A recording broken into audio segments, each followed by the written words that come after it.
Alright, so we're back today. I got my sway bar and adapter plates there for the RV to move it forward so it can clear the oil pan. I got these bumper braces I'm going to go ahead and install. I got this from Turn 5 Fabrication. I mean, it's just cheap sheet metal, welded. I think he took the angles and everything, so hopefully it all matches up real good. That's about all I have to do. I have a clutch line to replace. I got the steel braided one. Not sure if I'm going to do it because I thought it was leaking, but as I was under the car doing the angle kit, I realized it's not clutch fluid, it's actually coolant coming from the heater hose, so it's probably just the clamp I need to tighten up. So yeah, I'm going to go ahead and see how this fits, because before it didn't fit right because the car was too low and I was going for form over function. Now I'm trying to go back to the function side of things and say screw being all the way low to the ground. I already messed up. I mean, I got a crack here in my lip and it's all messed up underneath from scraping. That's a $300 lip, and I spent the time and money on paint to paint it myself and everything. So a little bummed out about that, but it still works for now. It still looks pretty decent. I'm gonna fix the gaps later too. Oh, there goes my neighbor's dog. I don't remember what adapter set this is, but I'm sure you can find it pretty easy. All it does is move it down an inch and forward a little bit. Alright, so I got most of the sway bar installed. I'll show you guys. So there's the lower control arm the sway bar goes into. It's not finished. I didn't button everything up. And then here's the piece, the adapter piece, and it moves the hole from back here to up here, like just half an inch or so. To get that grommet on, I had to loosen my skid plate, and then I could fit it in there. When I tighten the skid plate, it'll bend it a little. Hopefully there's no chafing or rubbing. But that's done. That was pretty difficult. Not too bad though. Now I'm gonna go get the bolts and clips I need for my brace bar. I have this one here hanging and almost ready to install. Just wanted to make sure it was the correct length. So yeah, going to the store. I gotta get a 10mm bolt, one of these body clip things. I forgot what they're called. And then I need 2 bolts with this thread pitch, but probably a little bit shorter. This length will work as well. So I'm gonna run to probably O'Reilly's, just because I know they have these. I know they have these body clips, and they should have the hardware. If not, there's an Ace Hardware like within 5 minutes from there. So off to the store. The worst part about building. Well, it's one of those days in the garage.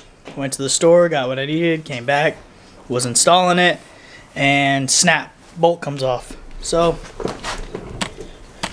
got some extractor bits, and I already drilled the screw, so it should be easy to come out. Also, with the Turn 5 Fabrication, the bumper braces, the holes are a little too far out, so I'm gonna cut it a little bit to bring it in, or I might drill out the hole.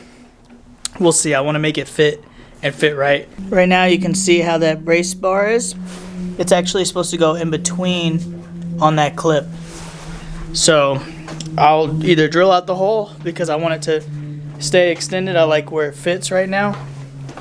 Or I will cut off the end so it fits into the clip. Alright, so when things usually get rough, I put my camera down and I'll show you guys when I start to get upset or whatever. But you can see the head broke off, and I drilled the hole in the middle, well, somewhat the middle. And now I'm going to use this extractor bit, which is just reverse threaded basically. And you turn it counterclockwise, and the more counterclockwise you turn it, the more it goes into the screw, grabs it harder, and then it eventually comes out with it. So I'm going to work on that. Well, it snapped off in there. So this has escalated quickly. We're going to weld the broken piece onto the other one and hopefully pull it out.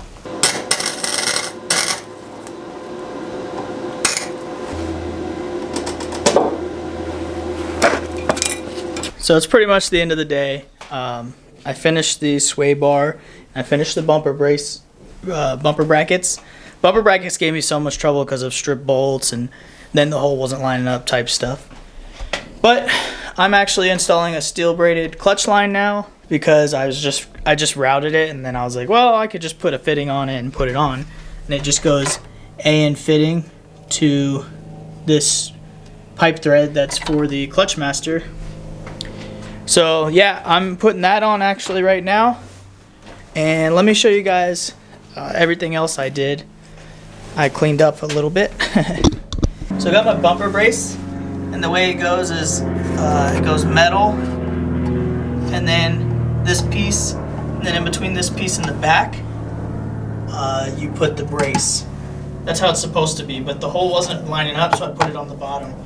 But I didn't really like that, so I did it the correct way, and then this part bolts where it goes. Sway bar, I got it mounted there on the bottom, comes up, comes across, and I have this piece. See the old bolt holes sunken in, and then it's got holes on this. It actually brings it forward and down about an inch, inch and a half. Brings it forward about an inch. Goes above my skid plate all the way across, and same setup on that side. I'll show you the fender brace though on this side. There we go. So you got the fender brace, same setup on this side. This side you saw I was having trouble, and I drilled another hole to use a self-tapping bolt because that one was not coming out. I tried the weld technique after the tap broke, so that's where we're at on that, unfortunately. For the clutch line, there's my old clutch line, and then there's my new steel braided just sitting here. So there it is. I gave me extra slack. I routed it above the power steering rack. Just kind of goes up and then up through there, and I'm going to zip tie it up there so it stays away from the exhaust. And there should be at least a few inches of clearance once I finish routing it. I'm going to have you help me bleed the clutch too. Oh, he's so cute. Oh, you got to take the steering wheel out too. Okay, so we weren't able to get the car off jack stands today. The clutch was not bleeding, and I'm thinking it's a master cylinder issue, or we might have starved it when trying to pump it.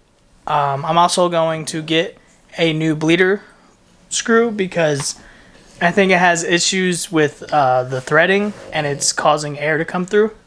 But yeah, that's all we got done today, and we will get back on it maybe next week. I don't know about this weekend because I got extra work to do. So as always, thanks for watching. See you later.